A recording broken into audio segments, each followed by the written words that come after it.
warahmatullahi wabarakatuh. Perkenalkan, nama saya Wulan Fitriani dari kelas MBS 22C. Di sini saya akan menjelaskan tentang hibah.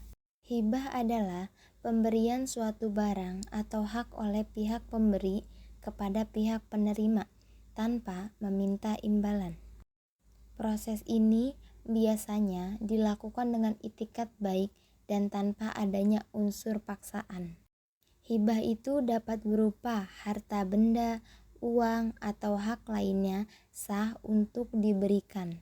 Dalam konteks hukum dan keuangan di beberapa negara, termasuk Indonesia, istilah hibah seringkali merujuk pada suatu transaksi yang melibatkan pemberian hak atau harta kepada pihak lain tanpa imbalan atau balasan yang diharapkan.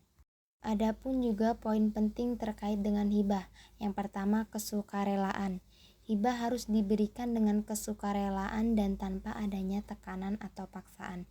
Ini membedakannya dari transaksi jual beli atau kontrak lainnya yang melibatkan pertukaran nilai. Yang kedua itu tidak ada imbalan materi. Salah satu ciri utama hibah adalah tidak adanya imbalan materi atau balasan yang diharapkan dari penerima hibah. Pemberi hibah memberikan hak atau harta kepada penerimanya tanpa imbalan kembali.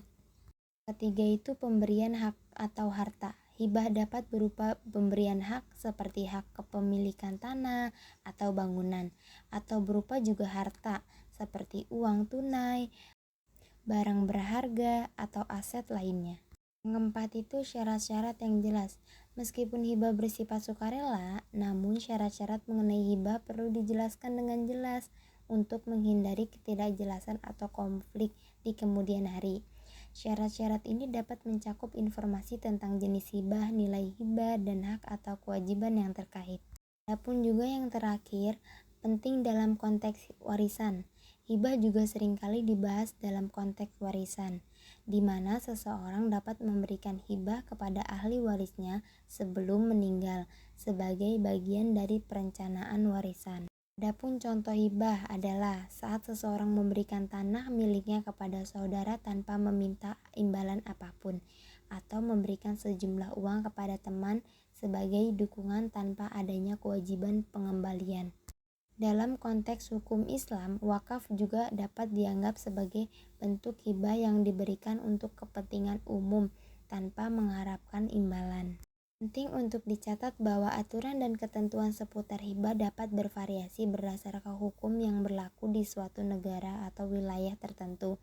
Sebagai contohnya itu di Indonesia, hibah diatur oleh Kitab Undang-Undang Hukum Perdana. Sekian penjelasan dari saya tentang materi hibah. Kurang lebihnya mohon maaf. Wassalamualaikum warahmatullahi wabarakatuh.